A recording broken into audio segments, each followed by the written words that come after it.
Hey, everybody. It's the Not So Live show. I am at a hotel in an undisclosed location. Cheryl is here. Dave has the night off, and a special guest may be joining us shortly. Cheryl, how are you? I'm good. I'm well rested. I didn't spend every single day in Anaheim like you did. I Oof. can imagine you're a little worn out. Well, I'm going to tell the folks a little secret that you already know, and that is uh, day 3, I'm ready to go home. Felt that way at World Champs. Remember World Champs? It was like, oh boy, I'm ready to go home. Wake up Sunday, and I'm there. I'm working with Amazfit, so I got a job to do. So you persevere, you push through. But by middle of the afternoon, it was like, well, hey, I got to race soon, and then I raced, and then I'm in love with all things HYROX again. You're sweating, the endorphins. If you're doing a doubles, there's some magic that happens there, and then I'm like, HYROX is the greatest thing in the world, and I'm so happy that I stayed an extra day. But yeah, it's Well, tough. Is it just yeah. because we're old? Does everybody get tired of it by the third day? I don't know if everybody stays all 3 days. I think it's actually pretty unusual. So I think that you're an anomaly. I know that when I was there Friday, I love being there every single minute. I love every person I talk to. I love all the stuff. And then I get out of there and I'm like, oh man, like it just takes so much out of you, right? And I thought, Matt's got to go back in there the next day. And then to race at the very end of all of that, that's pretty impressive. Yeah, So I'd like to move the racing to earlier. I found that being on my feet for however many hours a day now really wanes on me, and I got to just start wearing basically orthopedic shoes. If you've seen me in a race, I'm very fashionable, but that's going to go out the window, and I'm just going to buy like some giant Hokas or something and just walk around with those because I can't. It fucks me up. My low back starts fucking up. I literally was laying down in the what I'm now going to call the disgusting recovery zone, which I've talked about on the show before, is unmanned, and it's just a bunch of mats, not this kind of mat, a bunch of mats and some rollers. And we've joked about, LT games and the race equipment not being cleaned off at all. But I really do think it's sort of a lack of, it's just a miss. We're going to talk about a lot of things HYROX does right, but I just think you don't leave. First of all, if you don't know anymore, you might not know if you can use them. They're literally just laying there. People could walk off with the fucking things. I just think have a person, and then when people get up, because they're laying on it after they've raced. So you're talking about the most disgusting sweat. And I really wanted to roll on this thing, and I was like trying to find one that didn't look completely disgusting. So can we get on that? Can we man that zone, please? just the sad little cubicle that they have set up. Yeah. It doesn't, and So you I also would opt observed for it. none rather than that. Well, or just put it inside of the recovery zone, but I think like the real recovery zone, but I think they want to kick people out. But I'm not too much of a germaphobe, but like I didn't want to sit in the chair when I was done racing, and I love sitting in a chair when I'm done racing. Right. And they the feet go up a little bit, but I was looking and people had just gotten up and they were sopping wet. Sorry to gross you out, listener. And I was like, I'm not going to lay here. So I think we could do a little bit better on that. I do think with the numbers I put up today, 11,000 in Anaheim, 21 plus thousand in Melbourne. Can we wipe down the stations once an hour? Is that like even if you didn't give the towel to the person who's clearing the clocks for everybody, right? When they get off the rowers or whatever, right? Even if they're not giving it to them to wipe down, maybe you have a separate crew that comes in once an hour so they get clean 12 times in a day. Like, I don't think that's that much to ask. Well, I know that, for instance, my husband was on ski during Worlds, and they had wipes that they would go through and wipe down. I don't know if it was between each wave, but it was regular practice for them. Okay. Have you ever seen anyone wipe down anything in wall balls? No, I Okay. am far too busy doing wall balls to see But that. but we watch. We're watching what's happening. I just think it's again, maybe I hadn't thought of it. And it's funny because people used to always talk about the disgusting dunk water, right? And people who don't do obstacle races would see a video and be like, "That's so gross! You're all swimming in each other's Yeah, poop." this I'm is like, worse. This is this worse. is worse. Yeah. Well, and here's the interesting thing. Okay, And I number thought they were one, being, and I thought they were being too like get over it, people. But no, now I'm like a little disgusted. so I have two things to say about the wall ball station. Number one, I have yet to figure out these new center wall balls. I cannot hold on to them. And it doesn't seem like anybody else is having this problem, but they literally slip out of my hands. I was no good to my partner this weekend because and sure, I can be fitter, I can be better at wall balls, but it sure would help if I could actually hang on to the thing. It wasn't going to, mess me up as much. So if anybody's got any tips about that, maybe I just need to hold it better, harder. I don't know. But my husband he spent 2 shifts as a head judge in wall balls this time. They didn't have enough head judges the second shift, and so they just asked him to stay. So he worked from noon to 11 p.m. And the big thing this time, there were a number of things he noticed. Number one, he says the volunteers are getting better. Every time he comes and does wall balls, like the quality of the volunteers is getting better. Things are going better. But they really emphasized that, look, we want this to look like an Olympic level sport. We want this to look really good. And so when your athlete is done with the wall balls and they leave, you don't just let the wall ball lay where it is. You put it all along that line. So if you were to stand on the rig, they were all lined up, ready to go, kind of LT style, right? Where it's all just kind of waiting for people. But that was like an important thing to them, is they want it to look sharp. So they don't care about the germs as much.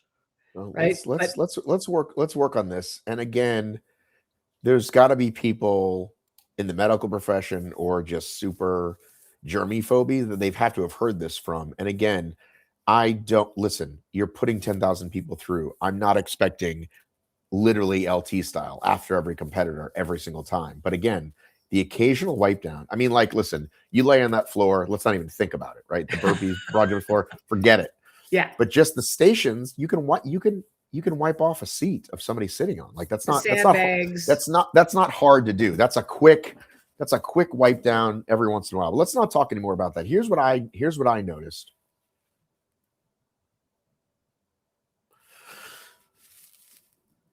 It must be the top of the hour because there's a thing going. I did hear when I was dealing with my registration, I had to fix something with my ticket, and I heard one of the employees say to another employee, "Hey, we need you at wall balls for a little bit." And this is the thing that we've been talking about before. Like, how can they have people in line? Like, let's get all hands on deck. And then I perceived this. I could be making it up, but when the men's pro was happening, at one point I did see a few judges heading to wall balls. And in my mind, it was because they were told, like, hey, the pros are coming through. Let's get this right. So I feel like they're getting better at those pieces and they really want to get this right. But I think that leads us right into there is a feeling from my perspective of a too far swung the other way. The specific point, Matt Halfhill specifically pointed this out to me. Unless you're standing over a person, you can't tell where their foot is on that line. It's almost like the opposite of the wall ball. The wall ball, you are right there. You can see whether they're going below. But if I'm even an inch behind you, I don't have the right depth perception. Did your toe barely touch that white piece of line? I heard several people say, I got a penalty. No idea I got a penalty, including one Austin Azar. So are they not training them properly with what is a fault, and how do you say, hey, that's a warning, don't do it again? And so then they at least know, okay, I've now given you a penalty. You can't just raise your arm up. They do that with the elites because there's a system in place. But holding your arm up that's to alert. That's like the you know what I mean? So I think we've gone a little too hard. And then I had a situation with wall balls we can talk about in a minute that someone was overjudged on. But what are your thoughts? I know that in my race, we were in sled pull. My partner, she backed up and hit the line. Her heel hit the line as she was doing the pull. And the judge near me just kind of casually mentioned to me, she can't do that. Like, All right. Good to know. I didn't Noted. know if that constituted a warning, if she was going to say anything. Like it was a little, I do think there are definitely opportunities to train. And look, it's just always going to be that way, right? There's always going to be something. But yeah. But can we, I think the thing that Matt and I talked about was over the line, not on the line, right? I think that would help a lot. If your foot is over the line, it's very easy to tell, right? I Yes. think he used tennis as an example. On the line, in, over the line, out. Good And point. again, we're talking about the tips of shoes on the top of a tiny white line that you can't really see. And if their shoes are white, it's a real tough one. But over, we could at least tell a little bit better. So I feel like that's the shift that makes it a lot easier. I like that a lot. And I do think that I've always felt like that those touching the lines is not of great consequence anyway. It's not really buying anybody some grand amount of time. And so it was always awfully tight to begin with. So yeah, make it over the line. Well, and there's a rope in the way that only you can touch and your partner can't touch and all that stuff. It just makes it's a little wonky. And yeah, I think they need to look at what is the spirit of this rule? Well, the spirit of the rule is we don't want people walking 20 feet back. Great. Right. So stop them, right? Where do we stop them? Well, we stop them here. And then what do we do? Well, if your foot goes over this line, you're out, or you get a warning. So anyway, and then I specifically watched an athlete I was following, and I was first of all, I loved the Thunderdome setup. There were 2 sets of stands, and you were either standing on the ground level or you were standing on the top level. There were no actual like bleachers. Much better. I really liked it. Great view no matter which side you're on. So I'm on the side where I'm looking at her face, so I can't tell what number she's on. And I'm filming, and I don't, I film a few reps and I stop, and I film a few reps and I stop. And boy, she's there a long time. And at the very end, I said, how many no reps did you get? And she said 50. I said, did you say 15? She said, no, 50. I said, did you know you could ask for the box? She said, I did ask for the box twice. She cannot ask for the box. I thought the rule was you cannot ask for the box when you first get there, but that once you've made an effort and you keep getting no reps, you can ask for the box. Or they say, I'm going to bring you the box. I was informed by, we were talking about this on the way home, and Jacob was saying that it's always the judge's call whether or not to offer the box. Their job is to assess within 5 or 6 reps whether a person needs a box and then offer the box. And so it was the judge's fault for not seeing that she couldn't do the movement and offering the box earlier. But see, that's the thing. To me, can't do the movement is me when I started, or someone who's, really out of shape and probably is just not ready for that, right? Mm-hmm.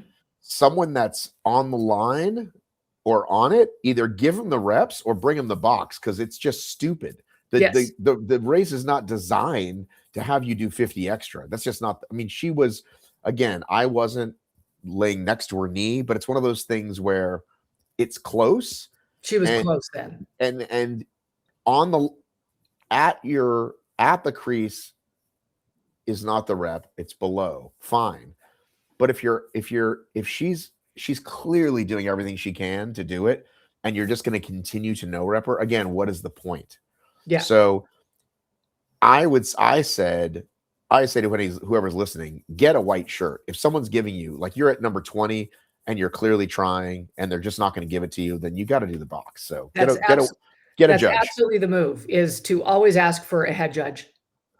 And I asked her, I said, was there a white, because I did see a person walk by, I couldn't hear. And she said, I'd already asked twice and they said no. And I was like, I'm really sorry that happened to you. So again, I feel like it's a little bit like either it's a power hungry thing or just not understanding, but why would you ever want someone doing fit when they're either give them the rep or not at that point. Again, if somebody can't, like when I started, there's no way I could do a rep.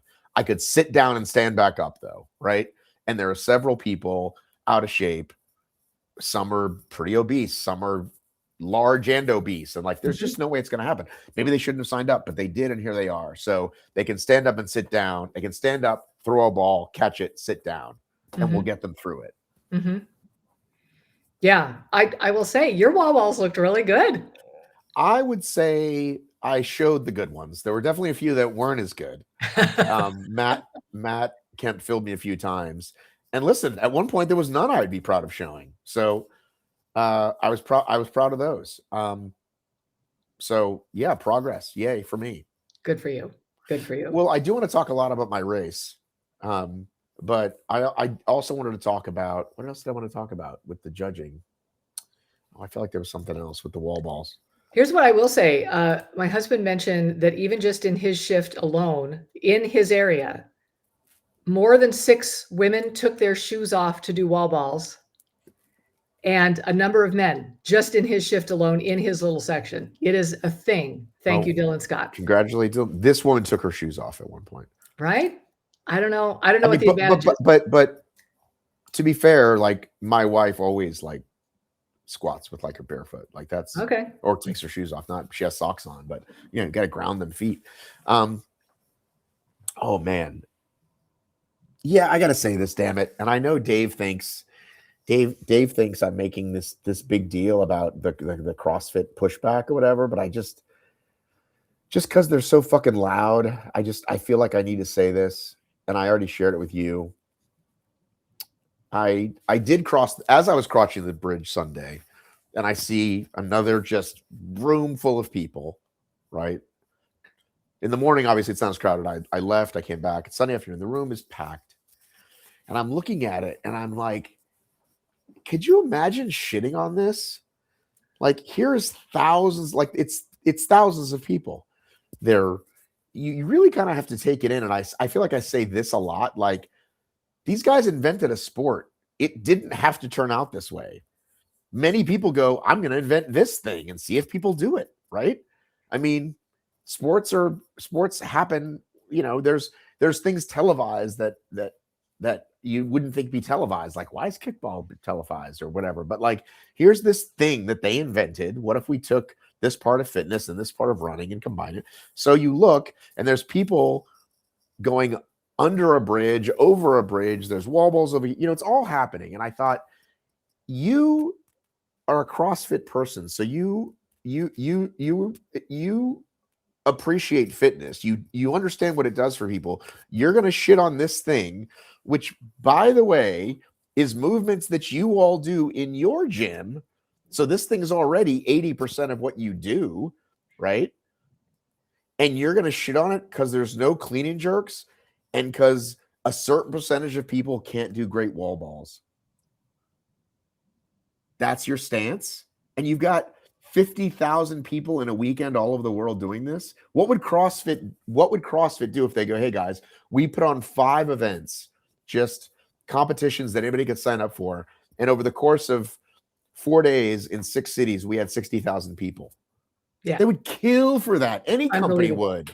Mm-hmm. So I think the only thing I can think is they're mad their numbers aren't as well. They're mad they didn't think about it. Because I can't think of any other reason you would shit on this thing and turn the word HYROX into a punchline. Cheryl Snow, your thoughts? My thoughts are that I have been trying to figure out the psychology behind it as well. Because I do think there are times when I see somebody do something and I can't figure it out. And then all of a sudden there's like this, it just dawns on me. Oh, it's this, it's jealousy, it's feelings of inadequacy. There's some reason why, and I can't figure that out with CrossFit. I don't think they're jealous. I'm not really sure. I'm not really sure what it is. Because that really is their beef. Their beef is a percentage of people do shitty wall balls. That's their headline thing. Like, oh my God. Like, that's what they point to. But the fact that, again, 50,000 people over the weekend, and this, by the way, it was 500,000 last year. It'll be 1 million people sign up and do these things and do, again, things that you do in your gym, right? Push a sled, throw a wall ball, do a little bit of running, like the things that you support and love, but it's not your specific thing because it doesn't have clean and jerks, because it doesn't have gymnastics. I mean, it's insane. Well, and to also just be so concerned about something that a lot of people clearly like. What's the big deal? Like we had a great time this weekend. It just reminded me how fun this is, right? I haven't been to a HYROX since Chicago Worlds, which was a very bad experience for me. I was very afraid to go back. I didn't know how things were going to go for me physically. I didn't know if I was going to be up to it. And I had a great time. Like it felt so good to work that hard and to just come out on the other side feeling like I was still capable. And why would you not want that for people? I don't. And so I'm still trying to figure it out. And one of these days I'll figure it out and I'll tell you what I think it is, but not today. Well, and the other thing that I've said many times is they've got a great community. The people that go to those places feel a sense of community with those people, and you don't have a monopoly on that because all groups feel that way. Running clubs feel that way. Sewing clubs feel that way. Book a month club feels that way. Like community is, and I have a couple things to say about community that happened this weekend that I experienced. But that's the other thing that I want to say is that if I'm a CrossFit gym owner, I'd be like, let's all go do one, which by the way happens. You'll see people representing their gyms, but like, what a great test for all of us. Let's sign up for the one in 4 months and see how we do and go together. It'll be fun and blah, blah. I think that's more common than. Well, I know it happens. Yeah. I know it happens, but I'm saying every one of them, if they were smart, and then the other part would be, hey, people who have always been afraid of CrossFit, never been to their gym. Hey, do you want to do HYROX? We actually can help train you for that. Come to our gym. We're not going to do any complex lifts right away. We're going to do all this stuff that gets you ready for HYROX. So it's like, it's win-win everywhere. It's just so fucking mind-boggling to me. It's mind-boggling to me. So this is the thought I had this weekend. We had that situation happen with Greyson, and it was bizarre. Like, it's just not something you see. And I didn't see him go down, but I did see him being wheeled away. And, I filmed it and I was like, oh, I don't know if I should show this. And I don't know what's right. And I'm like, well, it's part of the sport. This is news. So that wasn't your film. The first story was me. Okay. And because he looked good, like if he looked out of it or shitty or bleeding, I don't think I would have, but he was like, oh, he's right here. Oh, is he here? Perfect. Hi. Timing. I'm telling the story of how when I saw you. Okay. And I'm using it for an example of community, and then we're going to hear your side of it for sure. Yeah. So I was following Amazfit athletes who started a heat or two behind you. So once in a while I could sneak ahead while they were off in between to try to see you guys, you and Kent and Jack D. And I thought, I think I heard the announcer say they're coming to the wall balls. So let me go down there. I go down there, and you were at this point being put in the chair, like you'd already fallen twice. Yeah. And I filmed it, and you looked pretty okay. Like in the chair, you looked like a guy who's just like, ooh, that was kind of out of it. Like, like I said, I wasn't sure if I should post it. And it was like, you looked okay. If you were like bleeding or you like looked all fucked up, I don't think I would have. But I'm like, oh, he's fine. I can show it, right? So then I posted, and your mom reached out to me and said, what happened? How is he? And I was like, I don't know if they'll tell me, but I think Katie can find out. Remember how you told me Katie wasn't there? Yeah. I totally forgot that. I was like, I'm sure Katie's in the tent with him. Ask Katie. She's like, Katie's not there. And I was like, okay. I was like, they're definitely not going to tell me if I go over there, because even what's her name tried to find out, and they were like, you're not family. We're not talking to you, whatever. And so before much longer, someone found me that did know. And I don't know if it would get that person in trouble, so I'm not going to say, and said, hey, he's good. He's with his friends. He had a bit of a tumble there, and he's okay. And I was like, great.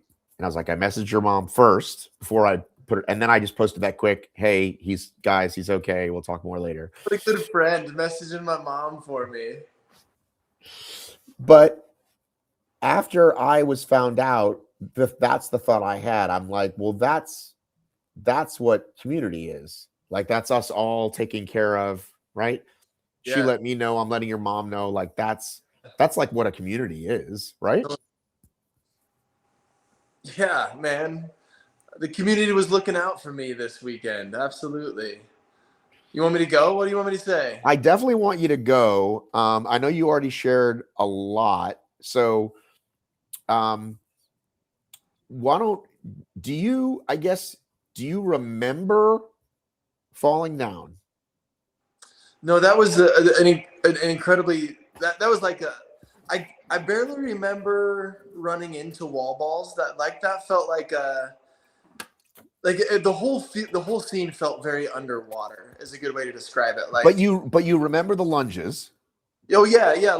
Lunges, I was very present. At lunges, I thought, like, I don't know if I'm gonna be able to do a wall ball. Like towards the end of that, like I was to a point towards the end of that race, I was like, I just don't know, like, if I'm gonna wall ball at all. But I'm just gonna keep trying. But let me ask you, what was different than what do you normally feel at lunges? Yeah, the experience was dramatically different from like Chicago, where I thought like I might just go unbroken on these wall balls because I feel amazing, to honestly, like, during the burpees, I thought I should stop. Something's wrong. And on the row, I thought, oh, I'm like, something's really wrong. I should definitely stop. But then, because like my body heat temperature would just rise, and my brain felt like really like just like warm and weird. Did you drink any water?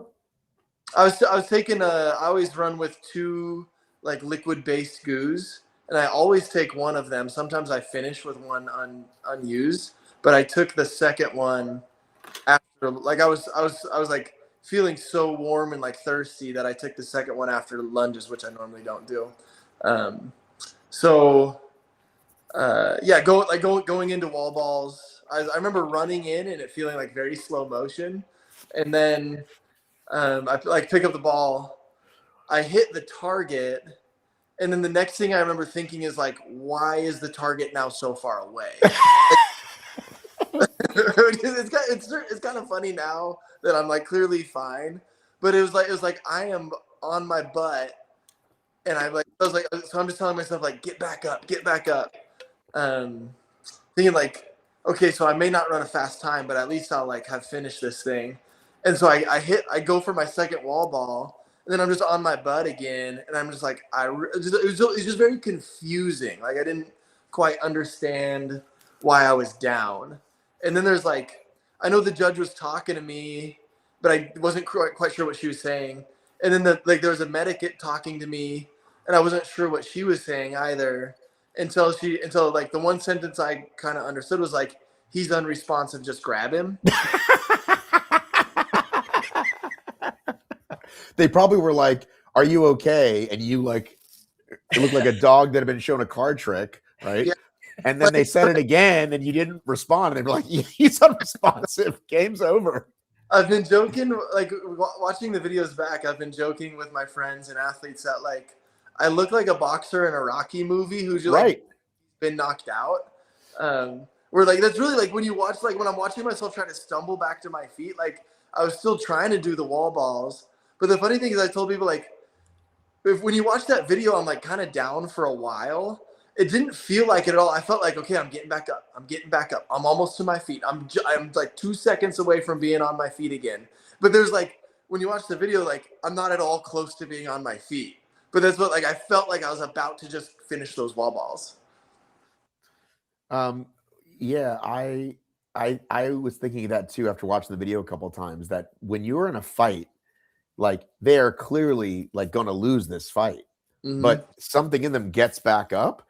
Yeah. And sometimes there's a miraculous comeback, but most of the time it's the next 2 punches are the judge is doing this because they're not there. They're something in their body says move those legs, but the rest of the body is like, this is not happening, dude. Totally. So you go into the tent, they give you the special Gatorade. Yeah. Well, first what they did is like, I I don't know if you've ever been this. We should talk about the medical tent at HYROX. It's good. Like they are really dialed in there. I was when I first came in there, they hadn't done any like temperature readings yet, but just by like when they're lifting me out of the chair, like they're like, oh my gosh, he's burning up. We need to cool him down. So they asked if they wanted to just put me in the ice bath. They have 2 ice baths in there, and I said no. I think the towels will be fine. So then they just soak all these towels in the ice water and just cover my whole body. And like while that's happening, like the blood pressure cuff goes on, EKG. I don't know if that's what it's called, but they got like my chest is strapped up. The one on the finger where they're taking like your pulse, and then a guy is pricking my finger and testing my blood. Like it was like high quality treatment in there. So I joked with my athletes tonight. I was like, as a good coach, I've explored all ends of HYROX for you, even up to the medical tent, where I can tell you they're going to take care of you there. You're in good hands. Well, I am curious about this because at the OCR races, they would kind of always give you a Band-Aid and say everything else is go to the hospital. Like I feel like they never did that much. So I don't know if you pay for like a certain level of care, and like HYROX has a higher level because they know what they're, I don't know, but like again, like if you've ever seen anybody, again, they do a good job. I've been in there for a scratch or other people, but then it seems like they don't do all that stuff. I mean, certainly I've never seen a cold plunge at a Spartan race. Yeah. Before. It was interesting. Why didn't you just get thrown in the tub if you were so hot? Why didn't you agree to that? It sounded cold. I was burning up and that seemed real cold. They said that I was the 5th person to come in with those symptoms that day. Oh. So I think they were speculating, maybe anecdotally, that the humidity plus a potential like air quality warning might have been an issue they were facing in California that day. Interesting. So, yeah. Yeah, so they made me sign something that said like, no, I don't want to go to the hospital. Right. They checked all my vitals and kind of took care of me and cooled me down, and then eventually kind of let me walk out of there. But well, yeah, when I was in there, they wouldn't let. So I had like Brian Seegers with me from Resolute Coffee, and then one of my athletes, Scott Carlson, who both of those, like Katie wasn't there, so both of those guys, talk about community. Both of those guys committed to staying late to just like be my person in case something goes sideways, because HYROX is hard. Like you're giving your whole self. You really need someone in the room who can like take care of you, So those guys stuck around for me, but they wouldn't let them in the medical tent right away. And I noticed they weren't like I was yelling, like, my wife is watching. She's probably scared. Someone needs to tell her I'm okay. Like I'm clearly okay. And nobody moved. Like the EMTs, the paramedics, all those people, they're like, yeah, we're not doing that. And I realized, I was thinking like, wait, do they not think I'm okay?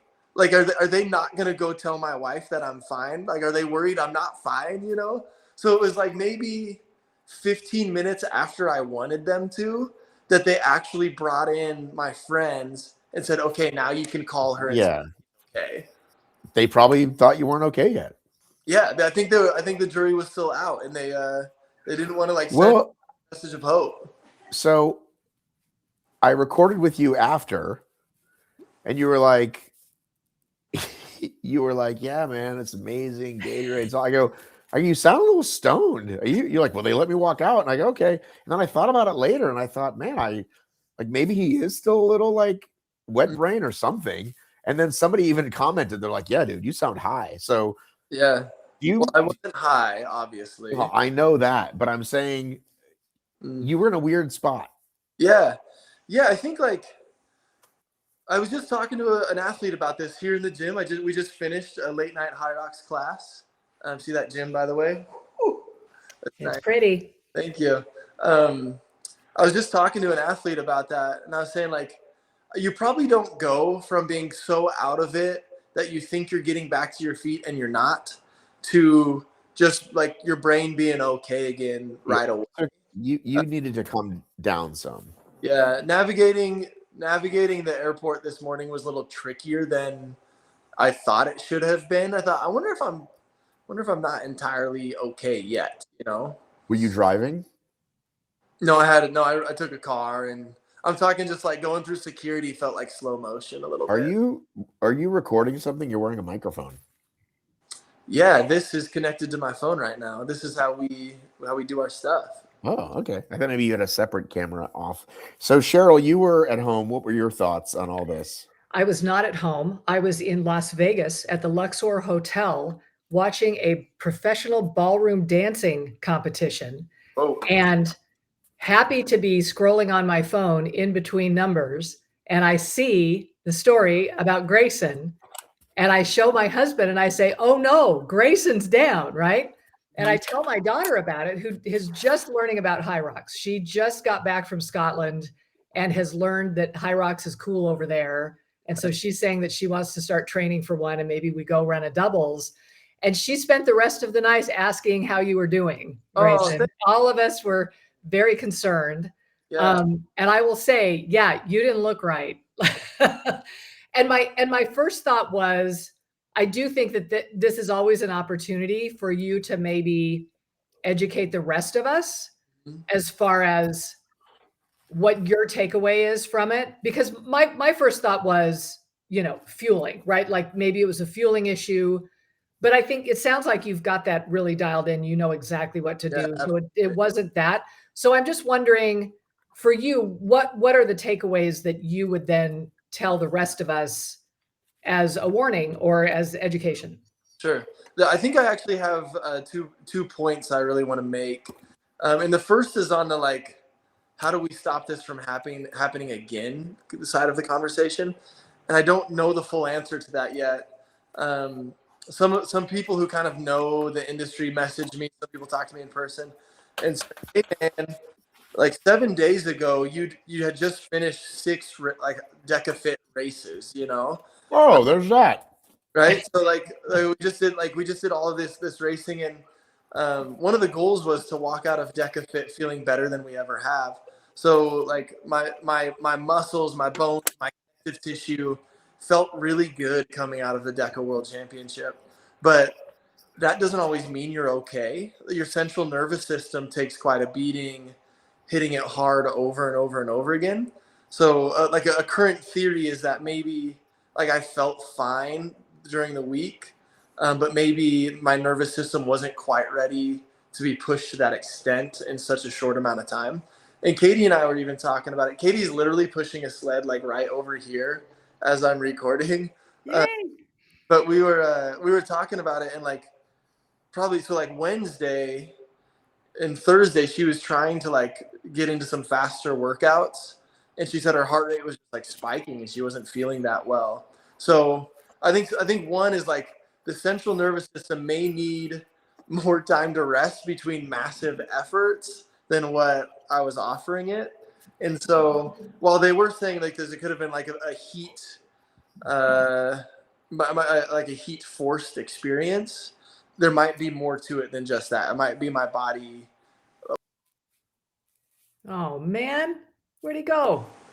Might have been my body just overreacting to so much stimulus in a span of 7 days. So if you think 6 Deca races, HYROX is pretty challenging. So yeah, I think. And here's the other point I want to talk about. I made these videos on my Instagram, kind of explaining my thought process and really talking about my life and how this isn't everything for me. And I got 2 different kinds of responses.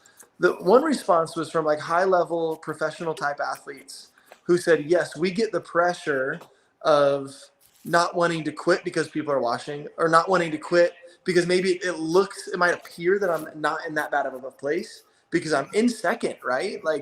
I was still in the running.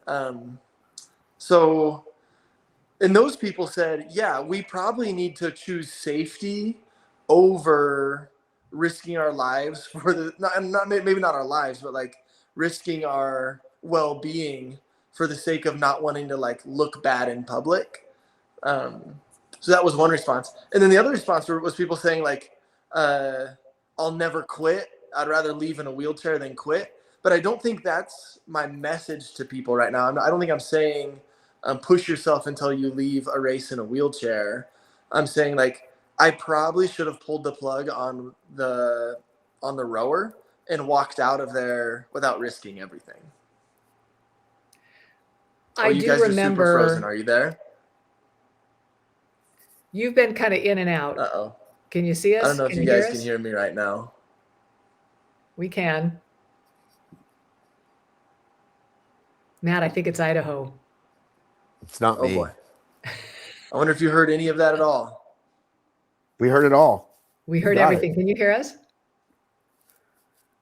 Stop saying that because I don't have to edit around this. It's a lot of work. He'll come back. He'll come back. Was he on this show talking about how you just need to learn how to push, right? I mean, and that's, okay. So maybe we heard the whole thing. Oh, you did? Okay, sorry. Yeah, it was a really good story. Okay. So here's my question though, is that I've heard you before talk about how you have learned how to push. You know how to be uncomfortable and be in pain and go through it and tell yourself the right kind of things to keep moving and to keep pushing. Yeah. What's the difference?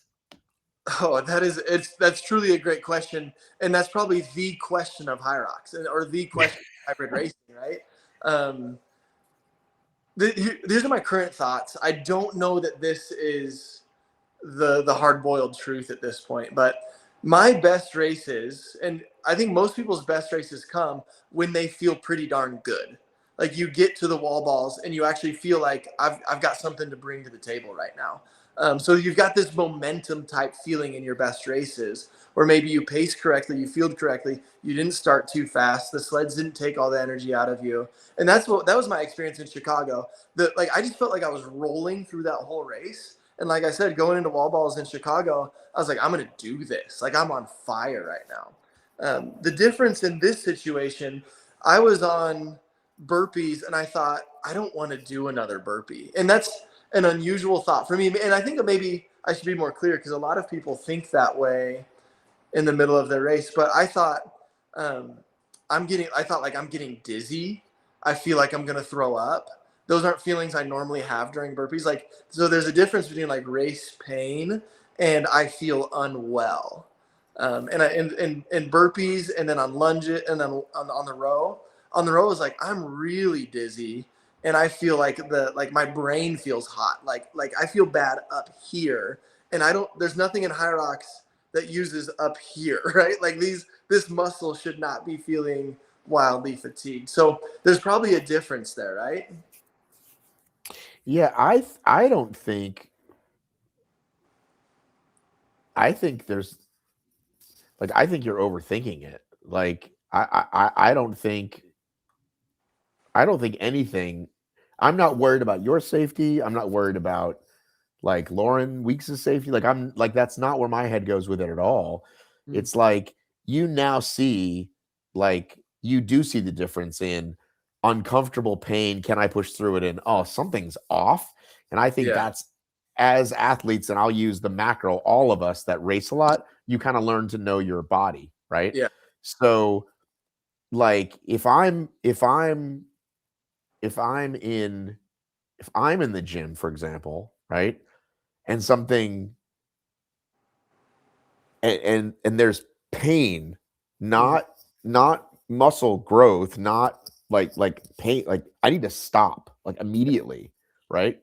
Because if I do that, I'm gonna then the next time I work out wonder why I can't lift the thing anymore, right? Because I have all this base work I still haven't done. But the point is, so now you've learned if that happens to show its face again, you probably will then stop.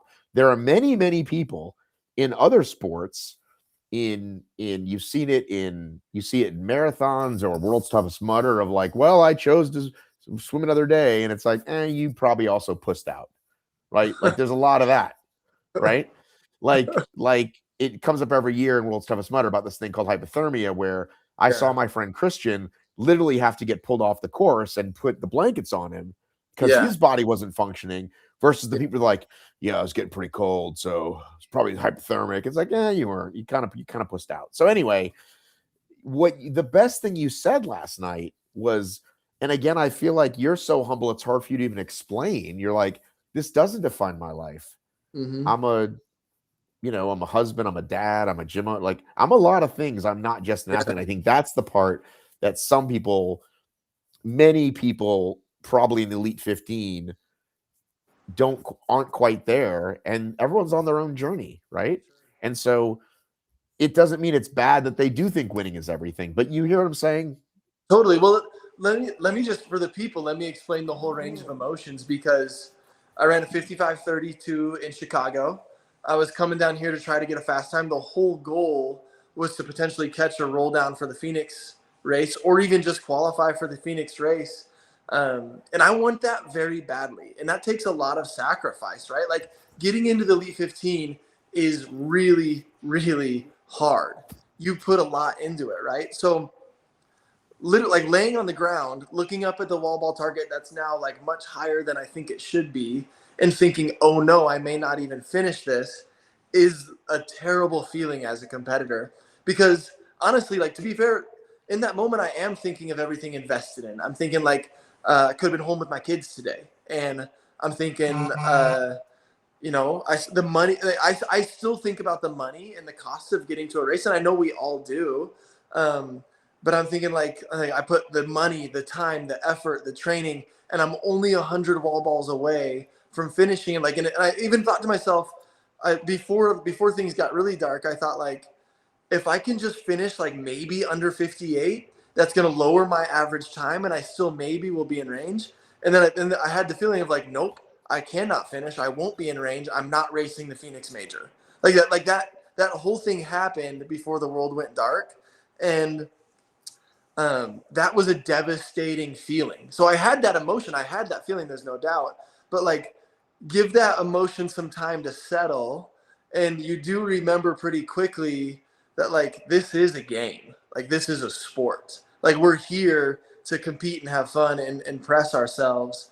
But ultimately, like if honestly, like if getting into the Elite 15 and racing in Phoenix was the most important thing in my life, then I probably would have quit HYROX that night, or would have said this whole season sucks, I'm out of here, or I'm going to figure out how to dedicate more money and more time and more everything until I am the guy who can race in a major. But that stuff just ultimately isn't the whole reason or purpose for any of this. It's just not.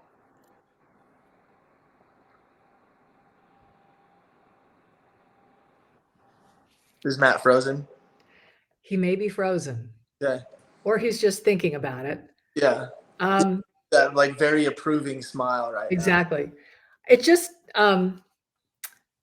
It just feels like we do need to give ourselves permissions to go through all those emotions and expect them. Mm-hmm. It just happened really fast for you. Yeah.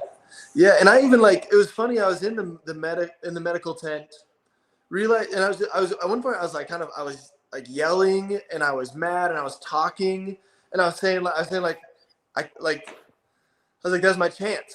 Like that was my shot. I don't have a shot anymore. I'm not gonna race the Phoenix Major. And this guy's like, so your blood pressure is looking okay. And I realized talking to an EMT that doesn't know anything about HYROX, doesn't care really at all about my shot or my chance. And I just straight up, I'm like, oh, you don't care about this, but this is what I'm feeling right now. I'm mad right now. So yeah, I had a lot of those thoughts afterwards, but ultimately, it's just, I know who I am. And I said this last night, I'll say it again. I know who I am. I know who I'm supposed to love. I know that I'm grounded as a person who's like after the best version of myself, and that this is more than just like being known as an Elite 15 athlete. I may never become an Elite 15 athlete, and if that's the case, I will still have been a very happy HYROX athlete. So life is good over here. Well said. I just want to end the show now. Yeah, that's nice. There you go. Like I never like. Let's not do anything ever again. Like it's just like. Dude, I really like that. I know who I'm supposed to love. I fucking love that, dude. That's so good. Good. I'm glad. Speaking of that, it's very, very grounding. It is very grounding. Speaking of that, I'm gonna go talk to my daughter. So okay, go do that. She's going to bed soon, and I want to go look at her and talk to her. So Thank you for speaking to the people. They'll be very happy to hear from you. Yeah. Thanks for setting a great example for us, Greyson. Yeah. Thanks, guys. Talk to you later. Okay. Bye.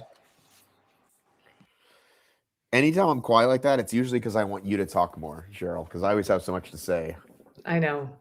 I don't like to talk too much, but I was telling my daughter last night about the community and what it's like to be part of this, and how we don't actually, I don't feel like any of us actually know who we are outside of this sport. Like, we all sort of show up to these events and we're all our own kind of avatar version of ourselves, right? Like, I don't actually know what Dave Claxton does for a living, right? And none of us ask. Like, we don't kind of care about our day-to-day lives. Right. And yet we are all these kind of people within this community who then choose to take on whoever we want to be, right? What the best version of ourselves means. And I think for some of us, that does mean just highly competitive. It's all about winning, getting in arguments on the internet about whether or not this person's times are legitimate or whatever. But then you can also be the Greyson Kilgores of this world, where you kind of give the perspective of, yeah, this is just sports, right? We're just all here to just do our very best. And sure, I'm always rooting for Greyson. I definitely want to see him, make the Elite 15 someday, and he's got time to do it. This isn't his only year. He'll be able to keep this up and keep at it. What a spectacular DECA performance. And I do think that the CNS damage probably had something to do with how things went for him this weekend. But what a great example to decide to be the kind of person to give us the perspective about what's important even within the sport, right? Yeah, and I think because our society, and I'm going to say our, and like not just point fingers, all of us, we do reward the, like, I'm down but not out and I'll be back. And, this one, this 7-paragraph post, whether it's the Elite 15 athlete or the whatever athlete, that they're going to take us through every station. And even if we roll our eyes at it, clearly there's value where people wouldn't keep doing it. They clearly still see some value in getting the likes or whatever it is. So, and then there's Greyson, who's like just a humble cat, a fucking mensch. And when he said that on the post last night, like I know who I am. People say that all the time. I know who I'm supposed to love. And I don't know why that's so magical for me, but it just grounds me. Like, yeah, like I'm supposed to love my wife and I'm supposed to love my kids and my daughter who FaceTimes me almost every day. Like, that's who I am. And this stuff, right? What we're doing now, this is fun. We get on the race course. It's fun. I get to post a fun Instagram story. Like, but I know who I am, and it's not those things. And it's hard. It's especially for men. We really define ourselves by who we are and what we do and how much we can provide. And like, it's a thing. It's really hard to escape our successes. Not that women don't get mad at me. Not that women don't have that, but I know for men, it's this ingrained thing that we have. I've talked to hundreds of men, if not thousands, that feel the same way. So I know men suffer from this thing called, who am I if I don't provide? Who am I if I'm not a success? I mean, I've gone through life the first 10 years after college. I don't know if I've ever told you this. I was always deathly afraid of somebody asking me where I went to school because I'd have to say I didn't get a degree. And finally, somewhere in my 30s, people stop asking.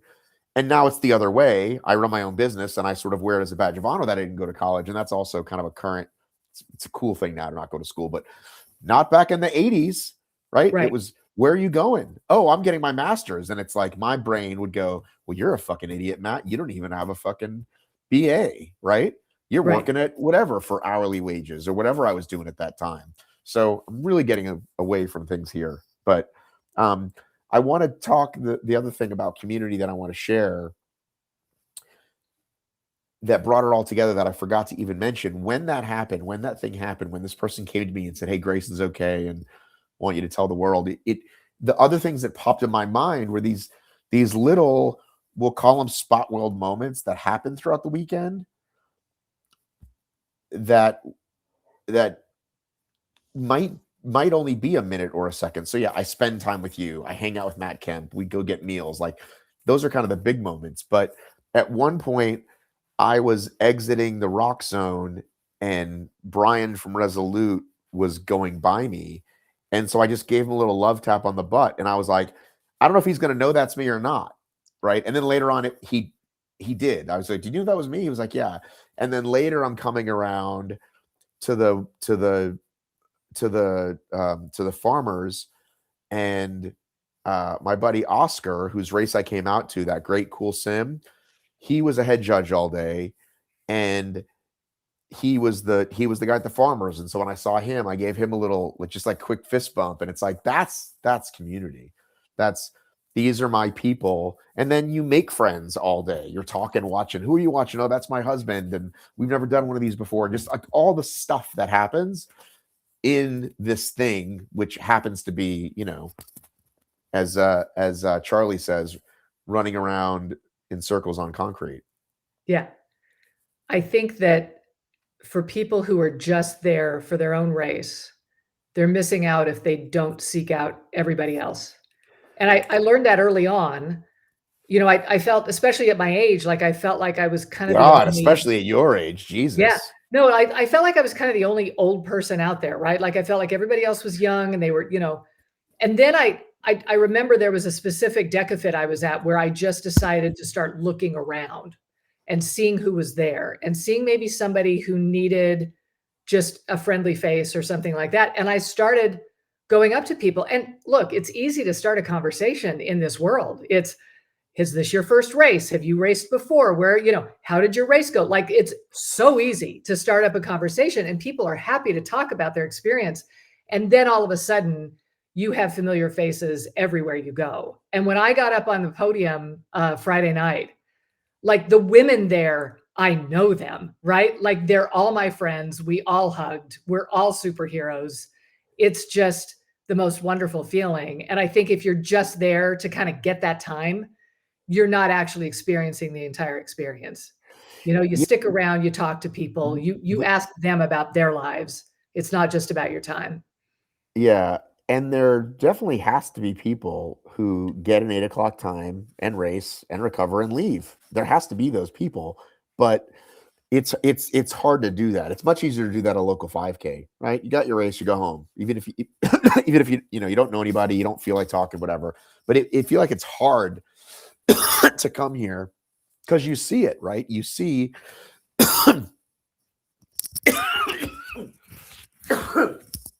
it's a massive convention center. So kind of wherever you go, there's people on the floor and they're celebrating it, or you can tell they're getting ready. And man, I'm really starting to notice. I feel like, you see more of what you notice, right? Or however that phrase goes, what you pay attention to, what you focus on, you see more. So right. Like I'm telling you, the amount of families and signs and flags and like those things can get bigger and bigger.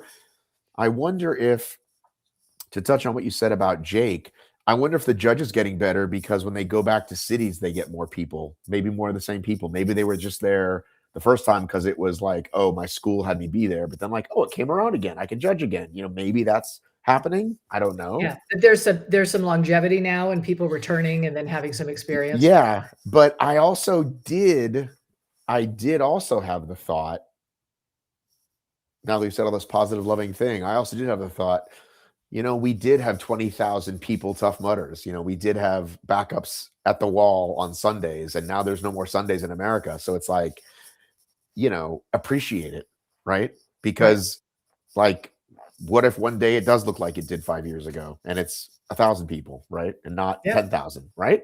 Yep. So we may be in the golden age for sure. We are definitely in. Who knows where the peak is, but we are definitely. Hey, speaking of which, do we want to talk about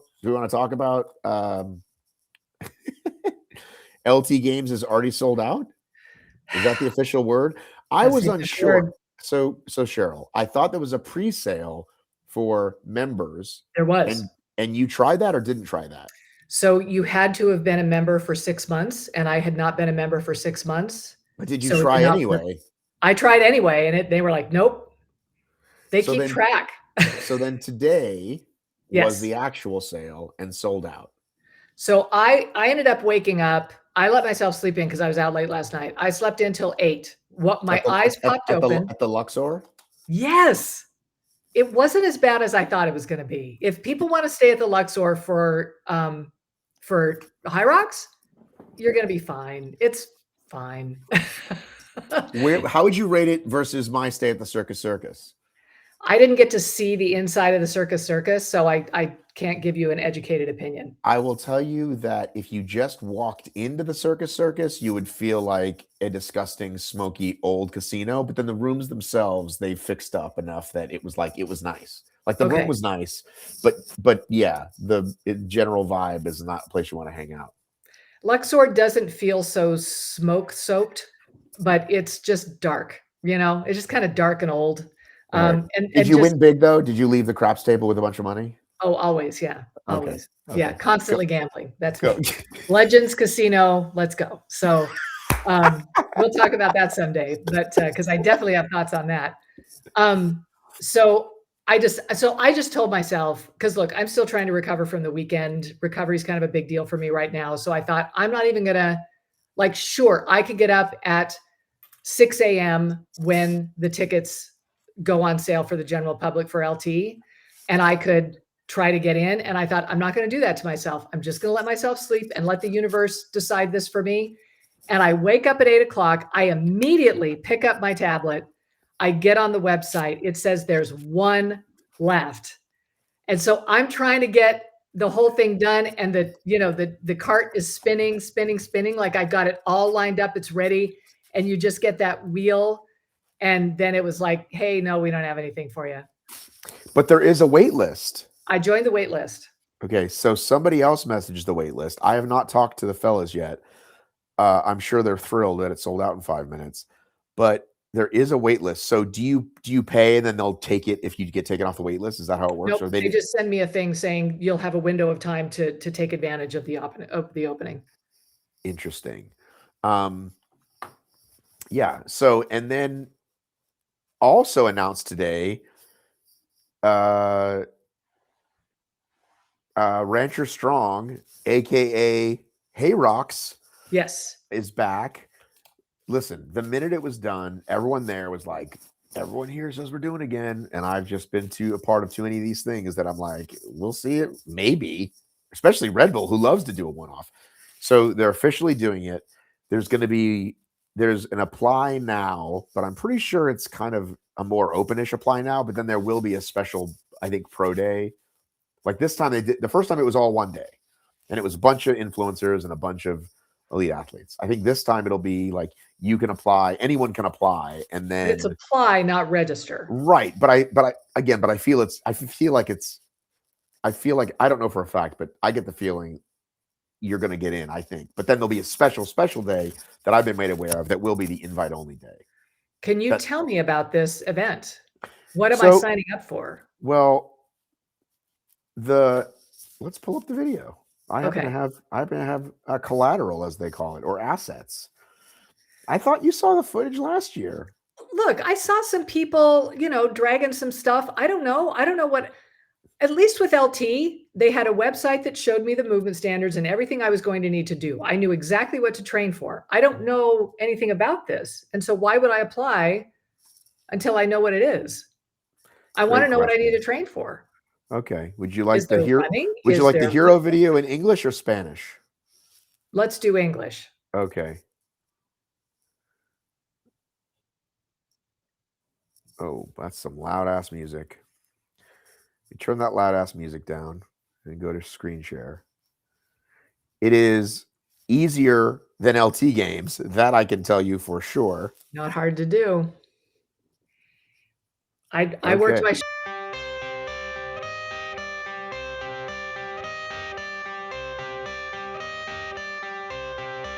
I got the cash in the bag, stadium packed. Born a rock star in this life, gonna live it up on the attack. Baby, I'm bad, I just wanna get caught up in this life. I'm crazy, I'm mad, doing no cap. Only God wants, so you better go live it up. Cash in the bag, stadium packed. Baby, I'm bad, baby, I'm bad.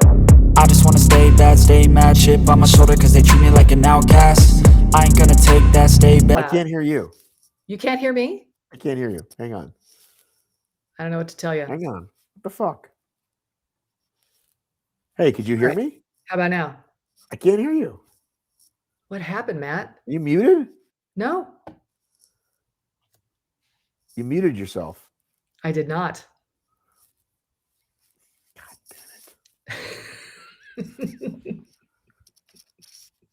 Hello?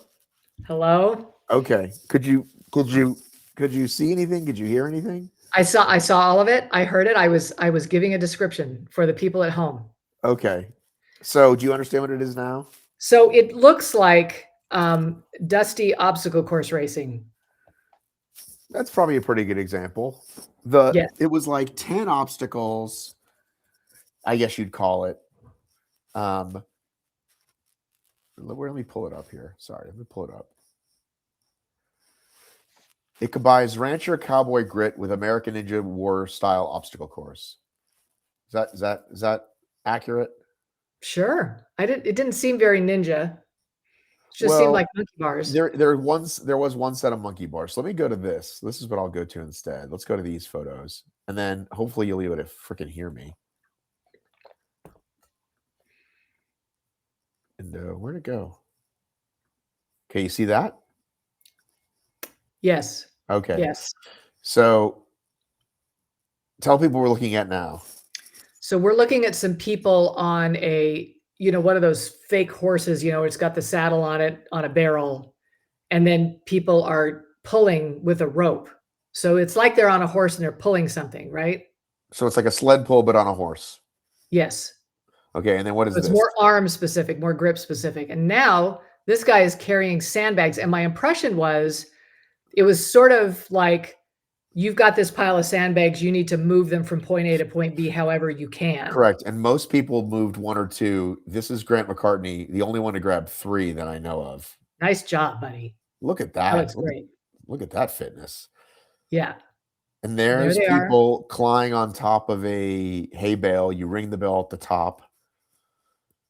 This is a bell ringing at the end. Okay. High-fiving, talking, jumping. Here's a tire throw. Right. Okay. So yeah, it's more obstacle. It's more it's more OCR than HYROX for sure. It's making me think I will throw my back out. Well, maybe they'll have a grant. What do you call it? An old lady division. A grandma division. A grandma division. That's what I need. Yeah. I mean, throwing that tire, that would be something, that my back has not experienced in a minute. So I didn't get to do it. Oops. I was bummed out. I was supposed to get to do it and then it didn't work out. And I definitely want to try it. But it's like, I think the fastest people did it in, 5 minutes, and it took the slowest people 10, that kind of thing, Oh, so it's kind of like little Metcon-y stuff. Yeah, that's the way to think about it. Yeah, like a Okay. Metcon meets OCR. I think that's a good way to explain it. Listen, I'm on the West Coast. My brain isn't working. It's still 10 p.m. to me. That's why when I messaged you and you said you can't talk, I'm like, it's only 5 o'clock. It's usually much later for me, but it's earlier for you. Anyway, so that's the point. Is it's just more events, though, more stuff happening, more brands doing more stuff. That's what I'm excited about. And they they definitely want CrossFit and HYROX athletes. I know that for sure. Okay. So are you going? I'm most likely going. I've been told to hold the dates, but it's not in a place that I would call it done yet. Right. I'm interested. It's the week after Vegas HYROX. Yeah, so I think maybe more OCR people I think might like it, or I don't think know that it's your jam necessarily, other than hanging out with me, and it's fun hanging out with me, but I don't know that you'd love it necessarily. The funny thing is, when I am with you during a weekend when you're working, I never see you. Like, we see each other like twice. Right, but we have a meal. That's usually the most important We usually have about a meal, and that's about it. So yeah. So I will fly to Dallas to have a meal with you. Well, listen, it's too bad you didn't hang out, because we got Matt Kemp on the team. He's now got an Amazfit watch. If you'd hung out, you might have got one. I know. It's too bad. I had to come home. Matt went down hard at the finish. Matt Kemp was like, he was laying down for a while. We were like, whoa. Really? Yeah, he had a rough time out there. Oh, geez, I didn't get that impression. Maybe it was hotter for people. Maybe because I live in humidity, it doesn't affect me as much. I didn't feel it. Look, I live in the desert. I didn't feel the humidity. Now I wasn't there Sunday, so maybe it was different. I think the clouds had kind of come in. Maybe it was a little bit different for you guys, but I don't know. Look, I thought Anaheim, probably the best layout I've seen. I also think that, look, these tickets are expensive, but you see where the money's being spent. Yes. And that's really cool. Yeah. You're not gonna leave there with, I was supposed to get my patch, they're gonna mail it to me, right? You know, like this Spartan stuff where they're always looking for medals or shirts or both. Like they don't leave a lot of details out. That was one of the things I wanted to talk about. Do we have that in the notes about the layout? Yes. Because I haven't opened the notes at all. I was just so excited to talk to Greyson. So there seems to be a trade-off if we look at the last two. If we look at the last two events, or just the last two that I've been to, which is, do you want to have a great course to run, or do you want to have easy access to spectators? Because this course was amazing for spectators. You started at the far end with the ski, you took a few steps and you were at the push. You took a few more steps, you were at the pull, and viewable on all sides. And big, wide venue. Big, plenty of place to stand. Not crowded. Yeah. There was one choke point between sort of the stations and getting back to that main area.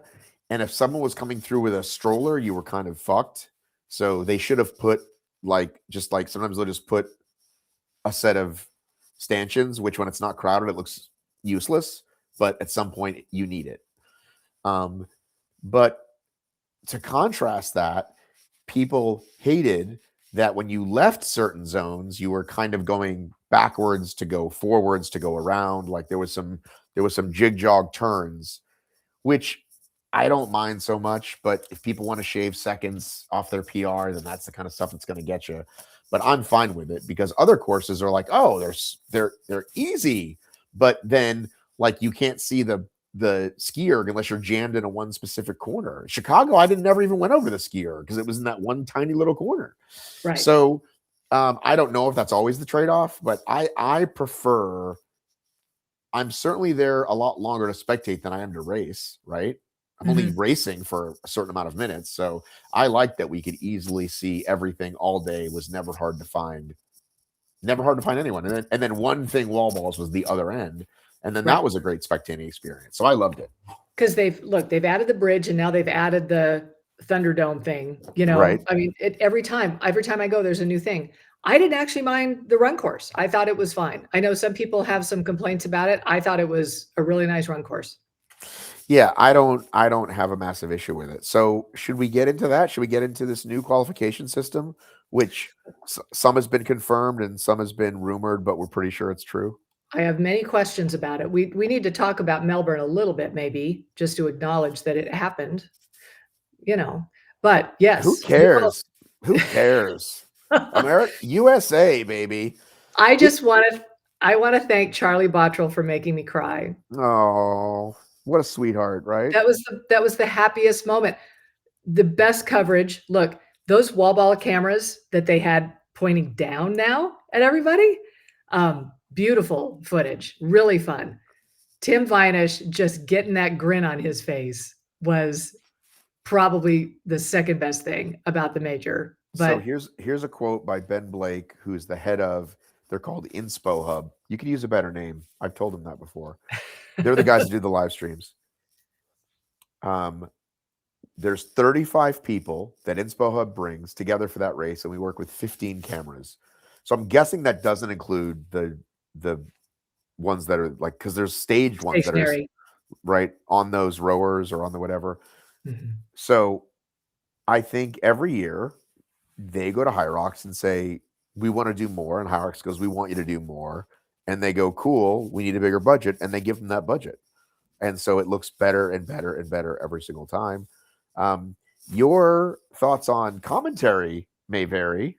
Your mileage may vary on the commentary. Some people not such big fans of it, but the production itself is amazing. But I hear from many people about the commentary. I can definitely do without the new HYROX shoe ongoing commercial. So talk about that. They were openly pointing out, look, this athlete's wearing the HYROX shoe and look how stable they are. And look at this athlete is not wearing the HYROX shoe and look how unstable they are. They don't need to do that. We're going to buy your shoes. It's going to happen. It felt cheap. I thought it felt really cheap. Yeah, it's one thing to just hammer the messaging home, and that's fine. Puma's giving you gazillions of dollars. We want you to mention the shoe 50 times an hour. You can do that. Show the graphic. Tell everybody it's coming out February 19th. To talk about specific athletes as part of your company, well, now that's something else. Yeah. Even an advertisement afterwards. So there's a post they did, one word that describes these shoes, and they had all the athletes talking about them, right? And of course, Joanna says the greatest shoe ever. And some other people said, interesting or whatever. And even that's acceptable because, NFL players promote Visa credit card or whatever. Yeah, but we're not during surprised. the broadcast, that's niche so good. You can't talk about performance product, sponsor product versus unsponsored product. We just can't do that. Poor form. I thought it was very poor form. I thought that Till seemed a little better. He seemed to know more, which was good. And they brought on, what was her name? Was it Jane? What was her name? Jane from Agami. She, I thought, did a nice job. And I think it felt I know what they're doing. It feels very Olympics to have this kind of expert on there talking about strategy, talking about stroke rate, talking about things, kind of just giving the sort of blow by blow about, how the athletes are handling things. I thought her commentary was actually fairly good. It was good. So I have to be honest. I mostly don't listen. I mostly watch. Mm-hmm. I woke up. You and I watched the women, not together, but we both went to our rooms separately, and we're chatting, and then we were watching it, and then I went to sleep. I woke up and I immediately watched the men. But again, I don't want to watch an hour race. If I was like at home and cleaning or whatever, sure, have it on in the background, maybe whatever. But like I'm fast forwarding and I'm not really listening to the commentary anymore. I'm seeing who's coming into the stations first and last. And then the doubles, I woke up and I was just like, I'll just look at the highlights. I got to work today. I just wasn't up for, you know what I mean? And so, because I had my own job to do, right? If I had nothing going on and I was home, I probably would have been a lot more interested.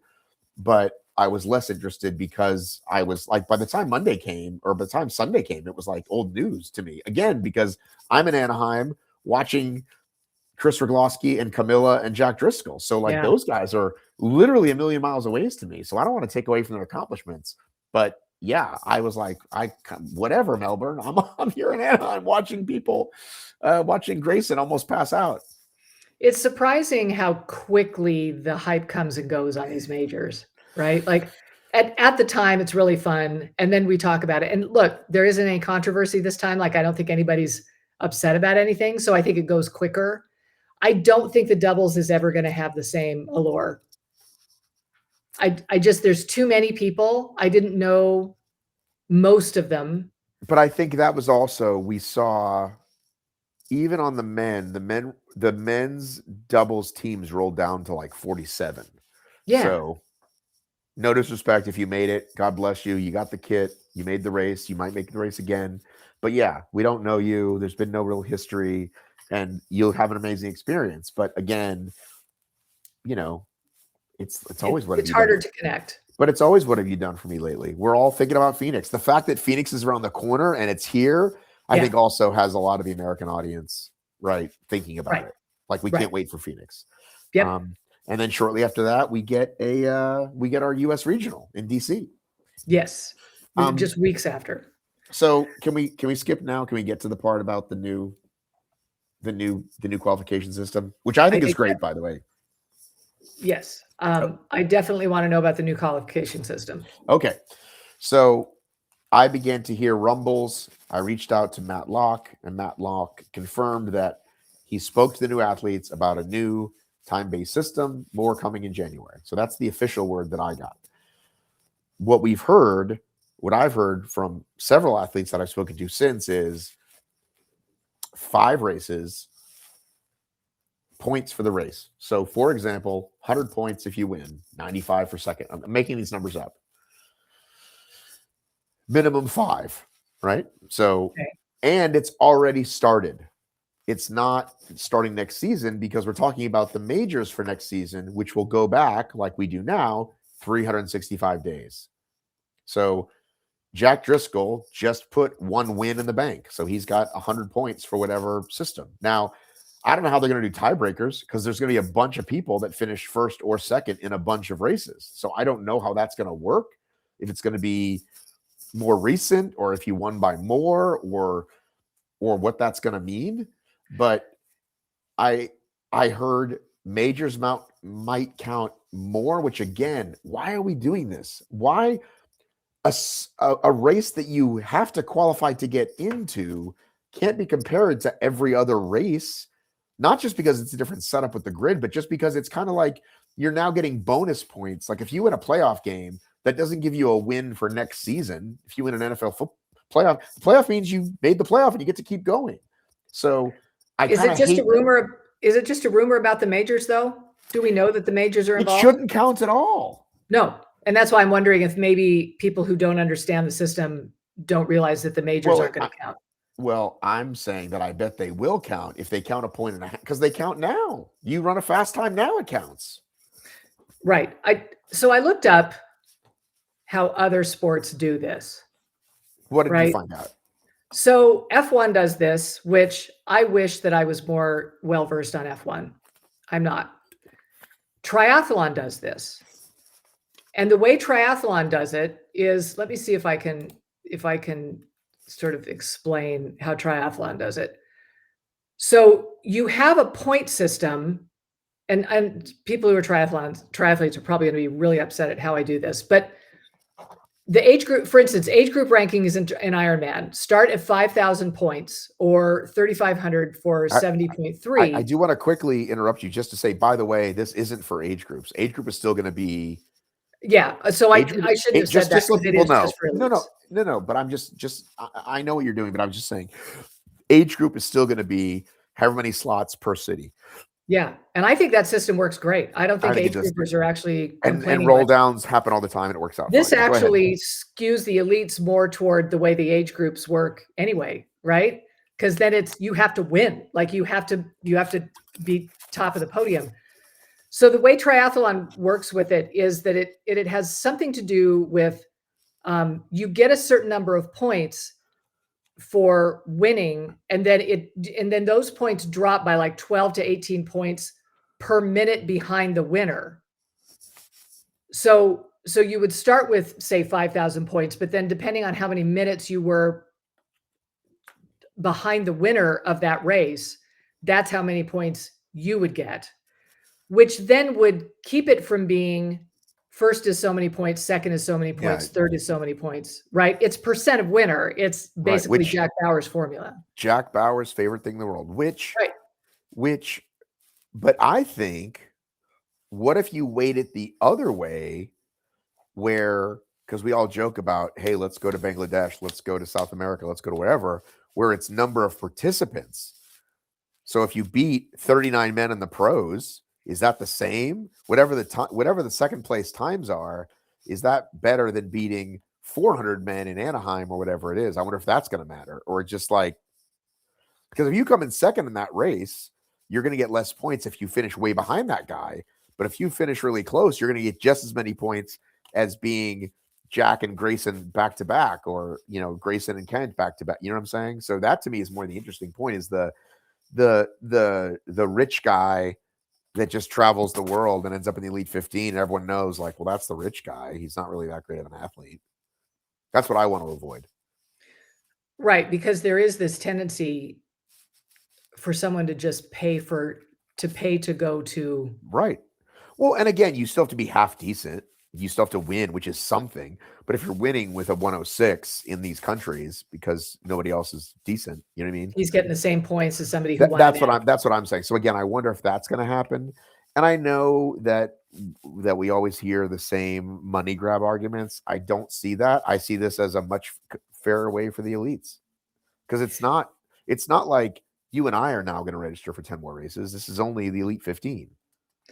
Right. And you just need 5 good ones, right? You need to beat people in 5 places, right? Or a bunch of good seconds or whatever they are. A bunch of good seconds. So, okay, let's say you're Greyson. Or thirds and fourths. Like, we don't know how it's going to shake out. Like, let's say Lauren Weeks is going to go win 5 races. Great. Some other people, maybe Camilla wins Anaheim. She's third in Chicago, but it's enough to get her in. You know what I mean? Right. Yeah, that's what I'm interested. Okay, so who in our community, is it going to be Anthony first, or is it going to be Jack Bauer first? Who's going to start tabulating this the second day? I would bet Anthony's already on it. I would bet, I don't know if Jack is or isn't, but that was my first thought was, could I quickly go through and find out who's just won a bunch of races lately? Right. And I don't know, like, it would be a lot of work. Like, didn't Cole win 2 or 3 in a row?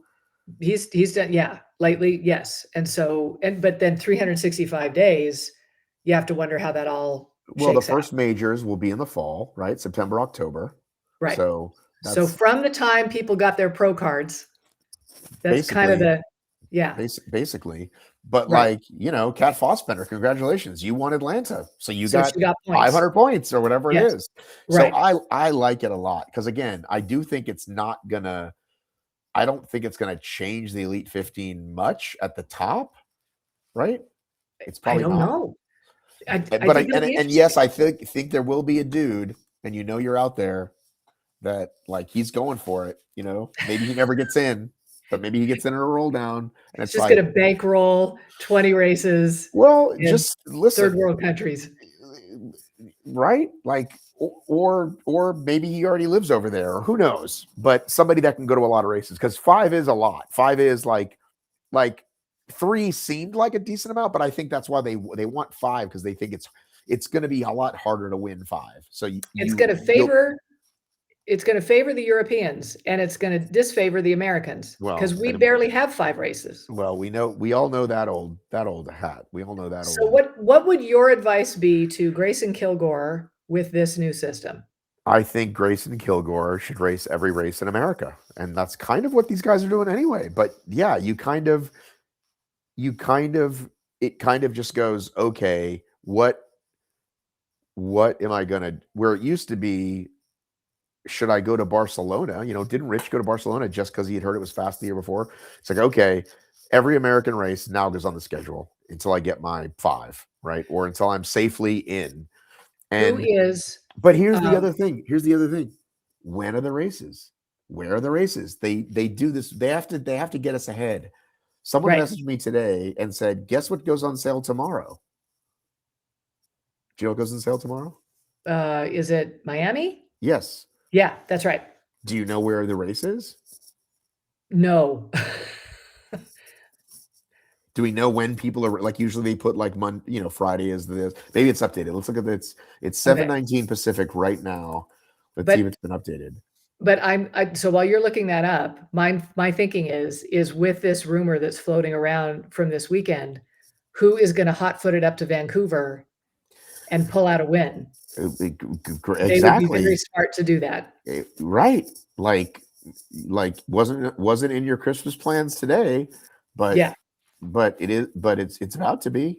Yep. Go get yourself a good win there, because it's going to be worth as many points no matter where you go. But again, we say what we always say. Why are you giving information to 30 people?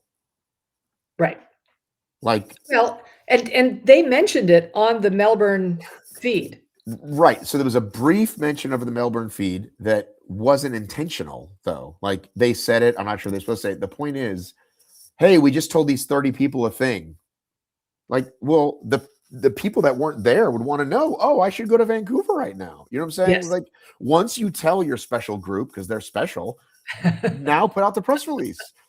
Do you know what I'm saying? And then I continue to ask athletes, please tell me whatever you get in these meetings, because sometimes they tell me, sometimes they don't, because this is information that we all should know. Like, I understand you're catering to these people and you do amazing things for them. You give them a kit. You put their names on the fucking building. It's amazing. But don't hog the fucking information, because what do we learn, Cheryl? What's the relationship based on? Reciprocity and information. Yep, right. Reciprocity. I don't know. Yeah, that's another one. Sorry. Well, I was but talking it's about that earlier. communication and information. Yeah. So, like you just said, maybe you, Cheryl, you probably just inspired someone. I'm telling you, someone's going to do this race and say, Matt, I heard it on your podcast. I'm telling you, they didn't see Let's the hope post so. today. As much as I think everyone reads everything I post, I know you don't. But they're like, oh yeah, I heard you talking about it, and I fucking bought my ticket. Speaking of which, Whoever you are, we're rooting for you. exactly. God bless you. Many people came up to me this weekend about they really appreciated our DECA coverage and that we were willing to ask the tough questions. So you're welcome, people. That's what we're here. You're the only one that's doing it, Matt. It's not, well, I would take that as a we. When they thanked me, I took it as a us, because I know that we all did it. And Dave, I think, did an amazing job being in a tough position, right? Like he had to take the brunt of it. Yes. And anyway, so you're welcome, people. Yeah, he only came out, I think, from this, in my opinion, is more credible. I think that so he too. Sort of proved why he is so good at what he does. And his podcast, for those people who haven't listened to it, really gave me insight into just the whole operation of the relationship of a judge to an athlete, and how every athlete needs to figure out what their judge is looking for, because it's always going to be different, right? It's like strike zones for an umpire, that you kind of have to figure out, what they're looking for. And so I thought that he did a really excellent job on that. But back to this qualification system, is this just for singles or is it for doubles as well? I haven't asked my thoughts. Hey Siri, what time is it in Australia right now? It's 2:23 p.m. Perfect. I'm going to ask Matlock right now. I'm going to go ahead and make up that it has to be for both, right? I would like to think so, simply because I think the time-based system just has to Wait a minute. But you got to race 5 times with the same person? I feel like maybe they lower that. Let's find out. Let's go to the source. Okay. It's a great question. 5 times is a lot to race with the same person.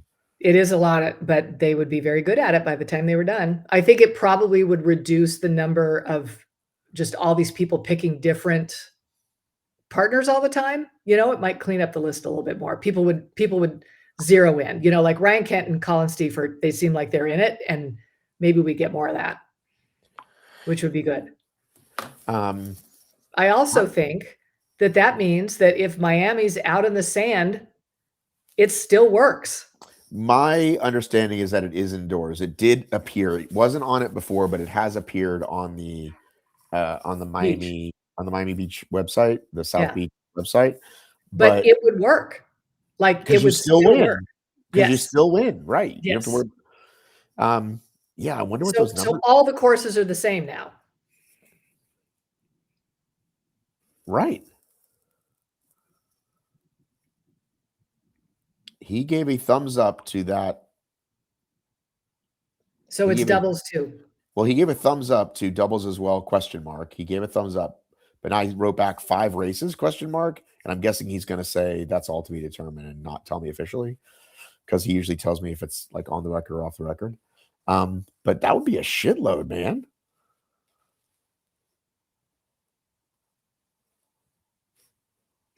Look, I think most of these people are racing anyway, so they would just do. Yeah, he said January, so I don't know is the answer. Yeah, they're still trying to figure that out. Maybe it's 3 for doubles or something.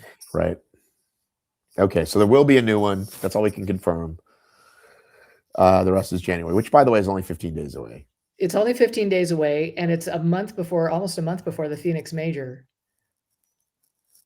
So this won't affect this year's majors. Do you know what else is happening on December 31st, 2025? What? My 20th year wedding anniversary. Is that right? That is correct. You guys got married on New Year's Eve. How sweet. Was it for tax purposes?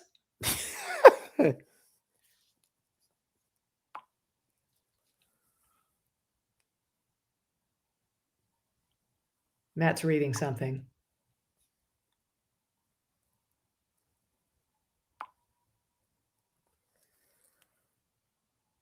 Sorry. So I asked Stacy to marry me in October of 2005, and we had, I mean, you kind of talk about it before you talk about it, and we'd always said like we weren't going to do the giant wedding thing. We were going to do like the private thing and then throw a party. And so we knew we didn't need time. So a couple days went by, and it was like, so when do you want to do it? And she's like, how about December 31st? And I was like, sounds good to me. So we got married at, oh my God, I can't believe I forgot the name of it. We got married at this hotel in Santa Monica, and now I can't think of the fucking name of it. It's because it's late. Shutters in Santa Monica. And we had a backup plan if it rained, and it did rain. So we got married indoors, and my friend Darren married us. And then my best man and her maid of honor, her best friend was her maid of honor, but then my buddy Mitch was, and then Mitch's wife was the photographer. So there's like 6 people in the room basically. And then we did the whole party thing. Like we threw a party like a month later. But yeah, I can't fucking believe it. We're coming up on 20. How many years are you on? 37? We're on 37. Yeah. Long time. Long time. Well, I feel like 20 is a long time. 20 is, I don't know what happened for us. I think 20 for us, like we were right in, like knee deep in like the teenager, like kids stuff. You know what I mean? We were really getting where I am.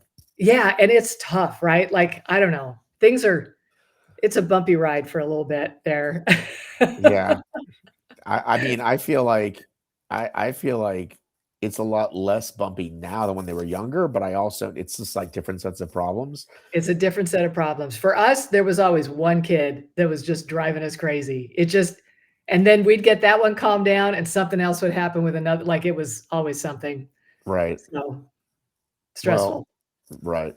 But yeah, I'm as surprised as anyone that it's happening. And then we always forget, like we do the math, like we always forget because it's New Year's Eve. But this one, like for the last year, it was 19. It was like, is it 19 or is it 20? It's like, no. It was December. I have to do the math this way in my head. I met you at the beginning of 2003. I asked you to marry me at the end of 2005. No. Yeah. 2003, 2004. Because this will be the end of 2025. So it's 20 years, right? I know, but now I'm thinking it's 21. Emma was born in 2007. Okay. Because is that 18? It's 25 minus 7, 18. If she was born in 7, then we got married at the end of 2005. So yeah, I met her at the beginning of 2003. But I thought I asked her to marry me at the end of 2004. Like the end of 2 years. I thought I asked her to marry me. But then we got pregnant right away. No. Now I remember. Oh, now I remember. See, younger people don't realize that you get to a point where you cannot keep track. Now I remember. I was on the road for all of 2003. Now I remember. I came back from that. That's why 03 was stuck in my head. I remember being on the road that whole year. So I met her beginning of the year 2004, asked her to marry me end of 2005. So it had been just that 2 years. Okay. And so anyway. So you're good. So we're good. We've been married. We're about to be married 20 years. And her birthday is the 28th. So it's a lot of gift giving this time of year because it's Hanukkah. Happy Hanukkah, everybody. It's the second night of Hanukkah. It's Hanukkah. It's her birthday and it's our anniversary. Congratulations. I'm exhausted now just talking about that. You should be. We've talked about a lot tonight. All right. Anything else should I look at the notes before you say anything else? Hang on. I don't have anything important in the notes. Let me see if there was anything else. But I don't want you to say it and then we tease the people. I hate to be a tease. So let me look really quickly because I haven't looked at the freaking notes all day today. Okay. It's been a crazy couple of days. Oh, and my daughter, they disconnected my Apple Music, which I have connected to the whole family. And so my friend ChatGPT was like, oh, this happens all the time. Just disconnect it and reconnect it. And so I disconnected and reconnected. It didn't work. So Emma's super impatient because she lies all her playlists. And so she tried to call them and it fucked it up. And now she's been calling me every 6 hours. Did you call them yet? Did you call them yet? Have you fixed it yet? It's clearly important. And so I tried. I called Verizon. It was on hold for 30 minutes. And I was like, honey, I got to do it later. I'm in the middle of an event.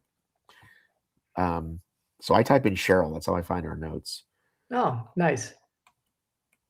I think we've done pretty well. Yeah, all this other stuff we can get to later. Yeah, all For this sure. other stuff. Yeah, Yeah.